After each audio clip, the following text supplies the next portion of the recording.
Good morning students. आज हम lesson read करेंगे बाबा साहेब भीमराव अंबेडकर द्वारा रचित जाति प्रथा और श्रम विभाजन और जाति प्रथा। यह विडंबना की ही बात है कि इस युग में भी जातिवाद के पोषकों की कमी नहीं है। इसके पोषक कई आधारों पर इसका समर्थन करते हैं।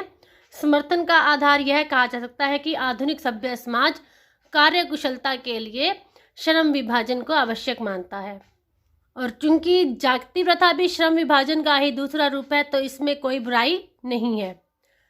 इस संबंध में तो पहली बात यही आपत्तिजनक है कि जाति प्रथा को श्रम विभाजन के साथ साथ श्रमिक विभाजन का भी रूप लिए हुए है। मतलब श्रम का विभाजन तो होना चाहिए, लेकिन श्रमिकों का विभाजन नहीं होना चाहिए। जिस भी व्यक्ति का जो भी कार्य करने का इंटरेस्ट है, जिसमें वह वो कार्य कर सकता है। तो इसके में पहले तो हम बताएंगे कि यह जो प्रस्तुत पाठ है डॉक्टर अंबेडकर जी के द्वारा लिखा गया विख्यात भाषण एनिहिलेशन ऑफ कास्ट, जो कि 1936 में उन्होंने देना था भाषण, एक जाति पाति तोड़क मंडल लाहौर के वार्षिक सम्मेलन में अध्यक्षीय भाषण के रूप में उन्होंने यह एक भाषण तैयार किया था। लेकिन इसकी क्रांतिकारी दृष्टि के कारण आयोजकों ने सोचा कि अगर ये भाषण उन्होंने दे दिया इस सम्मेलन में, तो इस पर पूर्ण सहमति नहीं बनी और इसी कारण ये सम्मेलन ही स्थगित हो गया और यह पढ़ा ना जा सका।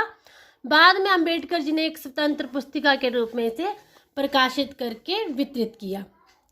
इसमें उन्होंने जो आज के जाति मजहब आधारित विषाक्त सामाजिक और राजनीतिक माहौल में इसकी प्रासंगिकता बहुत बढ़ गई है। जिस प्रकार हिंदू समाज में 4 जातियों में बटा हुआ था, ब्राह्मण, क्षत्रिय, वैश्य और शूद्र।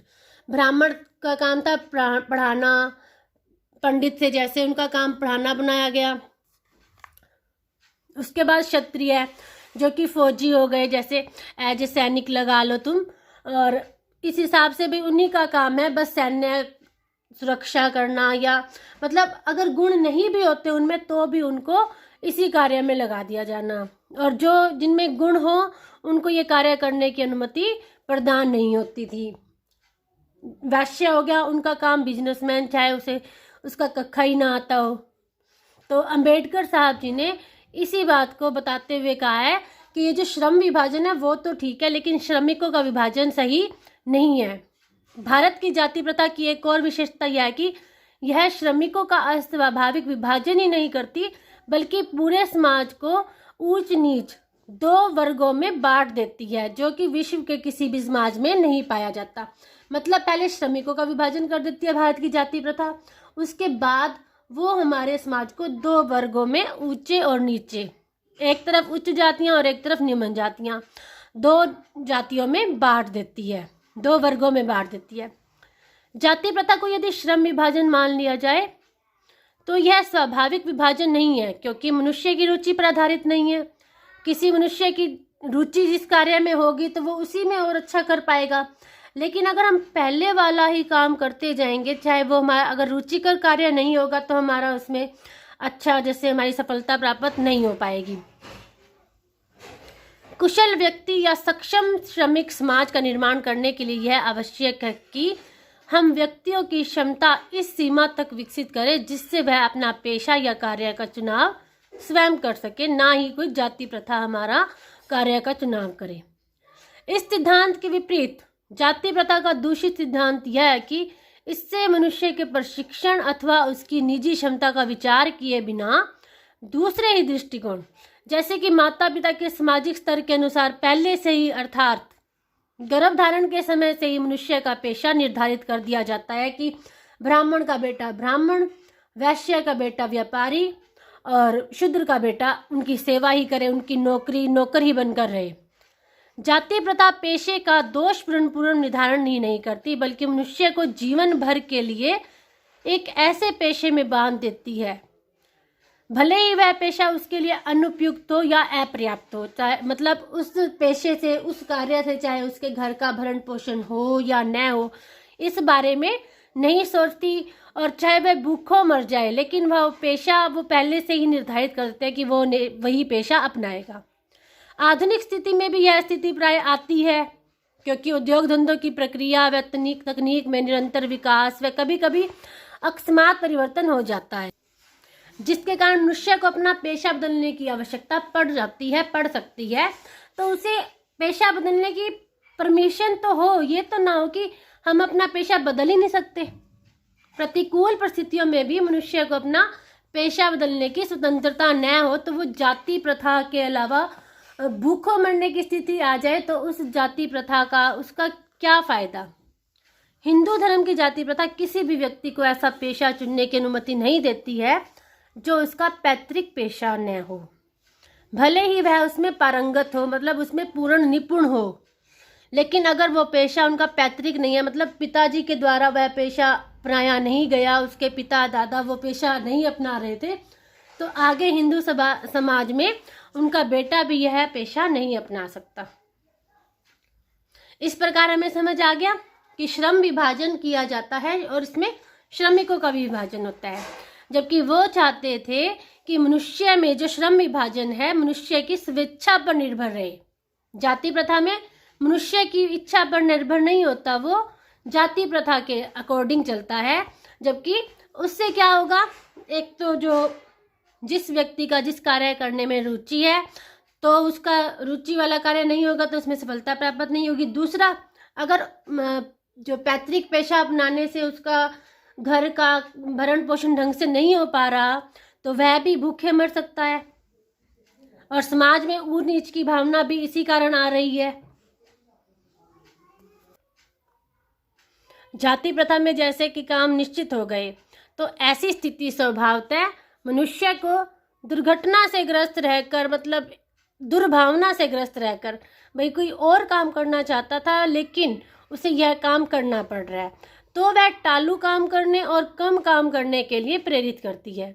ऐसी स्थिति में जहाँ काम करने वालों का न दिल लगता हो न दिमाग, कोई कुशलता कैसे प्राप्त की जा सकती है, उसमें सफलता कैसे प्राप्त की जाती है। अतः यह निर्विवाद रूप से सिद्ध हो जाता है कि आर्थिक पहलू से भी जाति प्रथा हानिकारक प्रथा है, क्योंकि यह मनुष्य की स्वाभाविक प्रेरणा, रुचि, आत्मशक्ति को दबाकर उन्हें अस्वाभाविक नियमों में जकड़कर निष्क्रिय बना देती है, मतलब वो अपनी इच्छा से कार्य नहीं कर पाते। तो ये एक तरह से गलत है।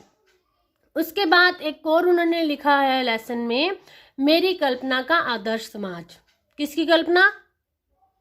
डॉक्टर भीमराव साहब अंबेडकर की।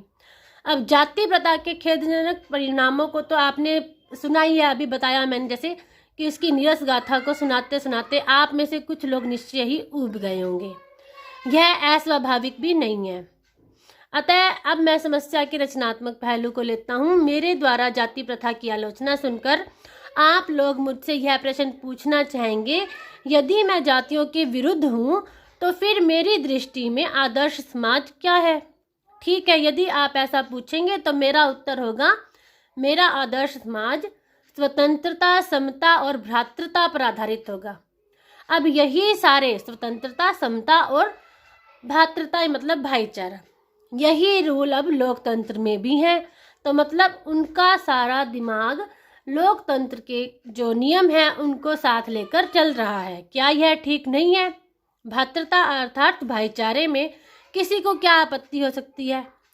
किसी भी समाज में, किसी भी आदर्श समाज में इतनी गतिशीलता होनी चाहिए जिससे कि अगर कोई वांछित परिवर्तन, कोई अच्छा परिवर्तन जो समाज के लिए किया जा रहा है तो वह उसके एक छोर मतलब एक कोने से लेकर दूसरे कोने या दूसरे छोर तक संचित हो सके।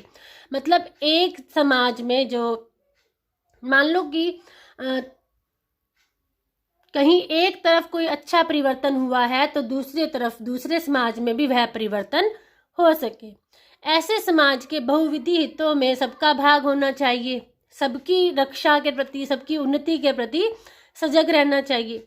सामाजिक जीवन में भी अबाध संपर्क के अनेक साधन व अवसर उपलब्ध रहने चाहिए। सामाजिक जीवन मतलब हम जैसे एक गली में रहते हैं या एक समाज में रहते हैं तो वहाँ पर कोई कल्चरल प्रोग्राम है या कुछ है तो वहाँ पर ये ना हो कि हम जाति के आधार पर वहाँ जाएं। सभी इंसान बराबर हैं और बिना किसी बाधा के सबको अपनी उन्नति के, अपने आप को निखारने के समान अवसर उपलब्ध रहने चाहिए। तात्पर्य यह है कि दूध पानी के मिश्रण की तरह ही भाईचारे का यह वास्तविक रूप है, और इसी का दूसरा नाम लोकतंत्र है। जैसे कि पहले ही बताया कि लोकतंत्र में भी यही गुण है, स्वतंत्रता, समानता और भाईचारा, और वो भी अपने आदर्श समाज की कल्पना में यही बता रहे हैं। क्योंकि लोकतंत्र केवल शासन की एक पद्धति ही नहीं है, लोकतंत्र मूलतः सामूहिक जीवनचर्या की एक रीति तथा समाज के सम्मिलित अनुभवों के आदान प्रदान का नाम है। इनमें यह आवश्यक है कि अपने साथियों के प्रति श्रद्धा व सम्मान का भाव हो, जबकि जाति प्रथा में छुआछूत या ऊंच नीच का भाव भी हो जाता था। तो ये बात सही है कि लोकतंत्र में सभी को अपने साथियों के प्रति श्रद्धा व सम्मान का भाव हो और भावनाएं नहीं हो। इसी प्रकार स्वतंत्रता पर भी किसी को क्या आपत्ति हो सकती है? पहले भाईचारे के बारे में बताया कि साथियों के प्रति भाईचारा हो। दूसरा स्वतंत्रता। अब स्वतंत्रता पर किसी को क्या आपत्ति हो सकती है? गमना आगमन की स्वाधीनता, मतलब कहीं भी आने जाने की स्वतंत्रता। जीवन तथा शारीरिक सुरक्षा के स्वाधीनता के अर्थों में शायद ही कोई स्वतंत्रता का विरोध करे। लेकिन इसी प्रकार संपत्ति के अधिकार, जीविका उपार्जन के लिए आवश्यक औजार और सामग्री रखने के अधिकार, जिससे शरीर को स्वस्थ रखा जा सके, के अर्थ में भी स्वतंत्रता पर कोई आपत्ति नहीं हो सकती। वही बात, जीविका उपार्जन के लिए आवश्यक औजार, मतलब जो भी हम पेशा अपना निर्धारित करना चाहें तो हम वो कर पाए, उसके लिए किसी की हमें कोई बात ना सुननी पड़े या समाज में किसी को उस पर कोई आपत्ति नहीं होनी चाहिए। तो फिर मनुष्य की शक्ति के सक्षम और प्रभावशाली प्रयोग की भी स्वतंत्रता क्यों न प्रदान की जाए? मतलब जिस मनुष्य में जितनी शक्ति है वो अपना जो पेशा निर्धारित करना चाहता है, अगर वो उसी रुचि के अनुसार अपना पेशा निर्धारित करेगा तो उसमें उसको सफलता प्राप्त होगी। तो उससे प्राप्त करने के लिए स्वतंत्रता क्यों न प्रदान की जाए? लेकिन जाति प्रथा के पोषक भी बहुत से अभी बैठे हैं।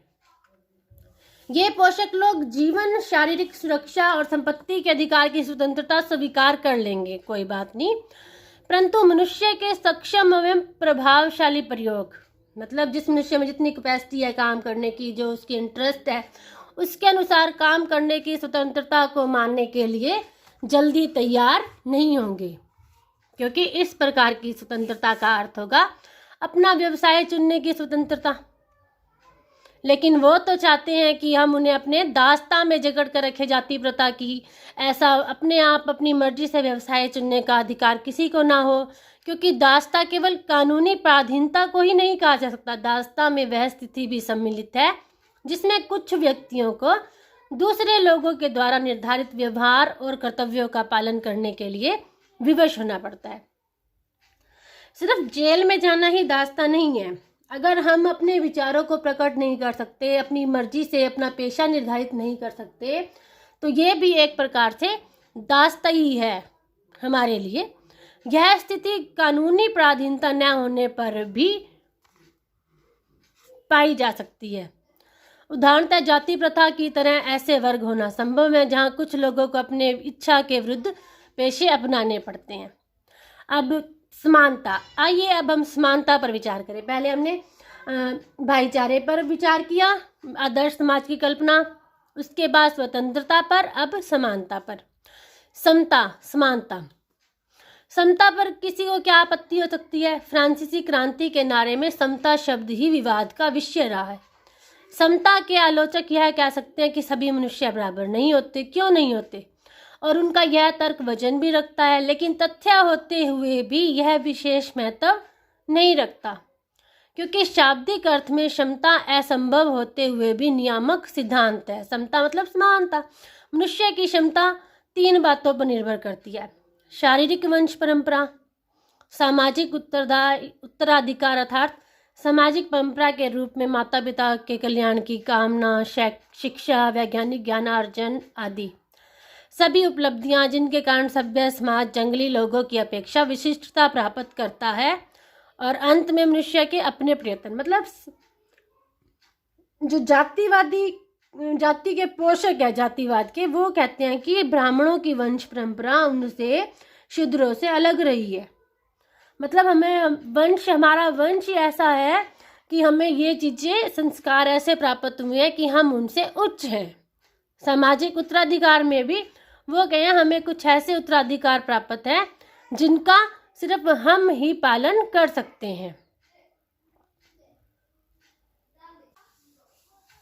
और मनुष्य के अपने प्रयत्न, इन तीनों दृष्टियों से निस्संदेह मनुष्य समान नहीं होते, मनुष्य एक जैसे बराबर नहीं होते। तो क्या इन विशेषताओं के कारण समाज को भी उनके साथ असमान व्यवहार करना चाहिए? समता मतलब समानता का विरोध करने वालों के पास इसका क्या जवाब है? विशेष व्यक्ति के दृष्टिकोण से असमान प्रयत्न के कारण असमान व्यवहार को अनुचित नहीं कहा जा सकता। मतलब हर किसी को अपनी क्षमता का विकास करने का, उसको प्रोत्साहन देने का पूरा अधिकार प्राप्त होना चाहिए। परंतु यदि मनुष्य प्रथम दो बातों में असमान है तो क्या इस आधार पर उनके साथ भिन्न व्यवहार उचित है? मतलब वो वंश परंपरा और वैज्ञानिक ज्ञानार्जन के कारण क्या उनके साथ भिन्न व्यवहार उचित है? उत्तम व्यवहार के हक की प्रतियोगिता में वे लोग निश्चय ही बाजी मार ले जाएंगे जिन्हें उत्तम कुशल शिक्षा और पारिवारिक ख्याति, पैतृक संपदा या व्यावसायिक प्रतिष्ठा से लाभ प्राप्त है। तो उन्हें ही हमेशा उत्तम व्यवहार का हकदार माना जाना वास्तव में निष्पक्ष निर्णय नहीं हो सकता। जहां हम तीसरे प्रयासों की असमानता, जो मनुष्य के अपने वश में बात है, आधार पर मनुष्यों के साथ असमान को व्यवहार को अगर उचित मानते हैं तो वहां प्रथम दो आधारों, जो मनुष्य के अपने वश की बात नहीं है, उसके साथ असमान व्यवहार नितांत अनुचित है। तो इस प्रकार बाबा भीमराव अंबेडकर उनके आदर्श समाज की कल्पना में समानता, भाईचारा और स्वतंत्रता तीनों ही गुण होने चाहिए, जो कि लोकतंत्र के पर ही आधारित है। लोकतंत्र भी इसीलिए होता है कि जो समाज के लोग हैं उनके लिए उनके द्वारा उन पर चलाया जाने वाला शासन है। तो ठीक है, तो अब ये लेसन एक तरह से कंप्लीट है और आपने इसके क्वेश्चन आंसर, इस पे अर्थ ग्रहण के संबंधित क्वेश्चन आंसर भी लर्न करने हैं। Okay, thank you.